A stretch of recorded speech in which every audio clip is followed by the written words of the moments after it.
en Capital 21. Juan, te saludo con mucho gusto. ¿Cómo estás? Querido Vicente, pues muy contento de escucharte. Te escucho un poco mal debido a la señal, me disculpo por eso, pero aquí a la orden y pendiente, con muchos temas de la semana, estamos viviendo tiempos inéditos en nuestro país, y por más que ya suene como lugar común esto, pues diario tenemos nueva información y nuevas reacciones a ella, y vemos ya un discurso por algunas partes, pues ya demasiado fundamentalista, en donde ningún apoyo, ninguna ayuda, ningún sentido común les abona, querido Vicente. Es preocupante. Más allá de lo que pensemos del periodismo militante, mi querido Juan, pues hay que decir que hay muchos ardidos por el tema de los médicos cubanos en la política y en los medios de comunicación mexicanos. Mira, Vicente, te voy a decir aquí algo que veo que está sucediendo y lo voy a ejemplificar con el arribo de médicos cubanos a nuestro país. Mira, y con otro tema que también es muy importante, que tiene que ver con el de una autoridad electoral que no es autónoma y que está jugando parte dentro de una batalla política cuando esto es un asunto que no le corresponde. Si quieres, rápidamente le entramos a este tema que tiene que ver con lo que sucede con la senadora Antares Vázquez, a la cual la acusan de violencia política de género, porque dijo muy en general a legisladoras del PAN, pero incluso sin determinar nombres, que eran unas muñequitas de Sololoy. Como dicen allá en Estados Unidos, long story short, ¿no? O sea, la denuncian en el Instituto Electoral de Guanajuato, no tiene competencia, lo manda al Nacional, resuelve la sala especializada del Tribunal Electoral del Poder Judicial de la Federación y se le impone una sanción a pesar de que pues no hubo proceso ni estatal ni nacional. Entonces, aquí el fondo del asunto, ya conocemos lo que sucedió, querido Vicente. Aquí el fondo del asunto es que la autoridad electoral se está tomando atribuciones que no le corresponden y se está inmiscuyendo en poderes de la nación. Y está jalando e intentando pues incidir en el debate político en tiempos no electorales. A ver, ¿cómo una autoridad electoral en tiempos no electorales lleva a cabo este tipo de acciones?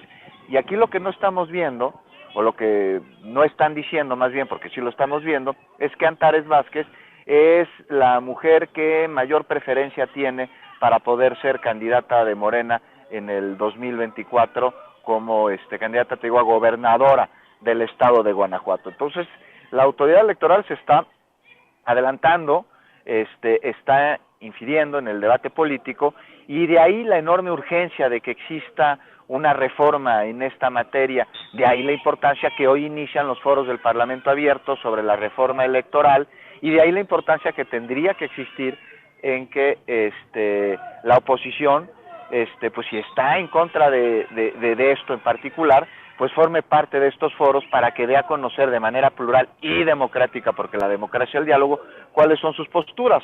Algo que está en veremos todavía y que responde a que ellos, cuando se les mandó la reforma, dijeron que ni siquiera la iban a leer porque había una moratoria. Imagínate tú, ¿qué democracia es esa?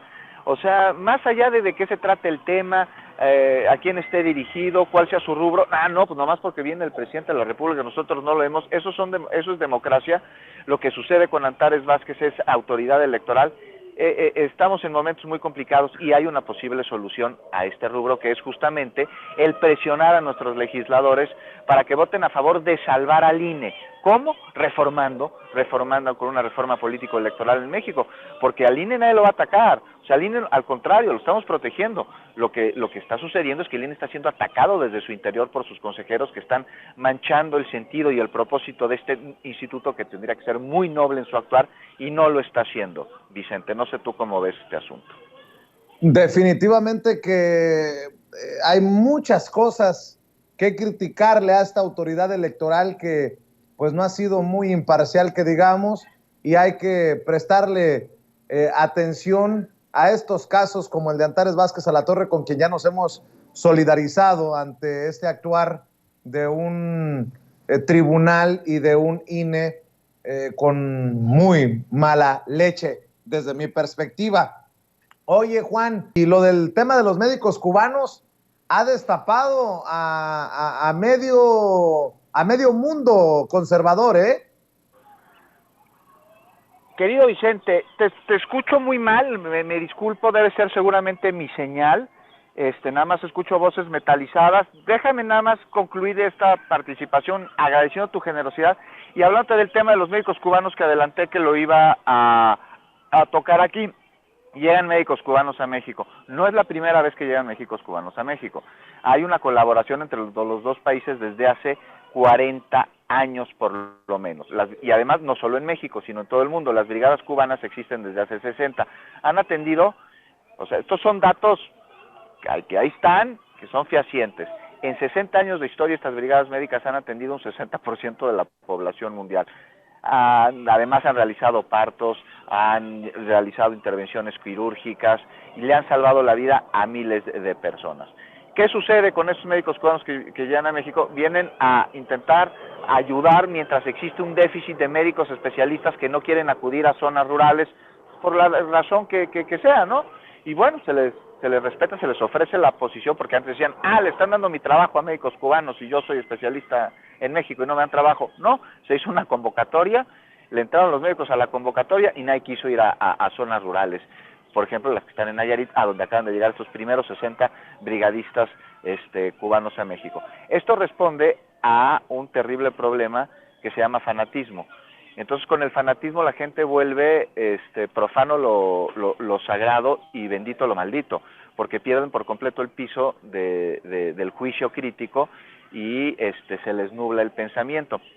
Entonces, imagínate a qué nivel, querido Vicente, que determinan que una ayuda humanitaria internacional, que sí se paga, oye, pues ¿por qué no se habría de pagar, no? O sea, que los socialistas no comen, no tienen familia, pues es imposible. Claro que se les paga, pero vienen a ayudar, vienen a aportar. Y entonces, no sabes la cantidad de cosas que he escuchado por parte de médicos mexicanos que me han escrito en mi cuenta de Twitter, o sea, médicos, un anestesiólogo. Estos médicos no sirven para nada, no son médicos, no tienen capacidad, no tienen conocimiento. Estamos hablando, Vicente, de un país cuyo sistema de salud público es un ejemplo para todos los países, y eso no lo digo yo, lo dijeron desde la presidencia de la Organización de las Naciones Unidas. Es un país de los países que mejores índices de salud que tiene. Su universidad de médicos es una universidad que los estudiantes no estudian por dinero, sino por vocación, y que recibe no solo a cubanos, sino también extranjeros que no solo aprenden a curar a los enfermos, sino a determinar causas sociales que pueden incidir en las enfermedades, teniendo Cuba la mejor medicina preventiva de todo el mundo. Entonces resulta que no son médicos y que vienen a México no a curarnos, sino a adoctrinarnos y a meternos ideas comunistas en el cerebro. Y hay que tener mucho cuidado con este tipo de discursos, porque aunque suene inaudito, hay quienes lo compran nada más porque tienen en su derecho antipatía con la Cuarta Transformación. Ahora, esta antipatía, bueno, pues, te digo que están en su derecho de tenerla, construyanla bajo elementos en los que puedan ustedes sustentar sus críticas, por favor, un poquito de juicio crítico y hacer un lado la ignorancia.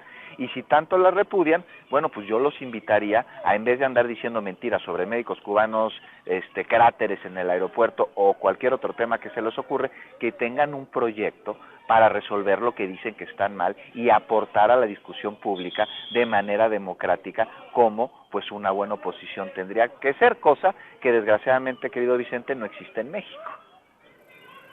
Así es, querido Juan. Cerremos invitando a la gente a tus redes, a tus trincheras. Querido Vicente, pues los espero en @JuanBeacu, ahí ponen en Twitter Juan Becerra Acosta, y ahí les aparece mi nombre con una palomita. Ese soy yo. Ahí les acabo de lanzar una pregunta que me gustaría que la audiencia contestara. ¿Qué le fue a ofrecer Alito Almagro? Le fue a ofrecer un pack, le fue a ofrecer una verguiza, le fue a ofrecer ser brothers.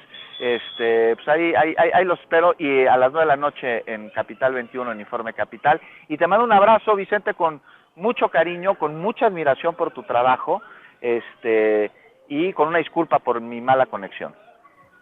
No te preocupes, Juan, te mandamos un abrazo, nos vemos en la noche para estar informados en Capital 21.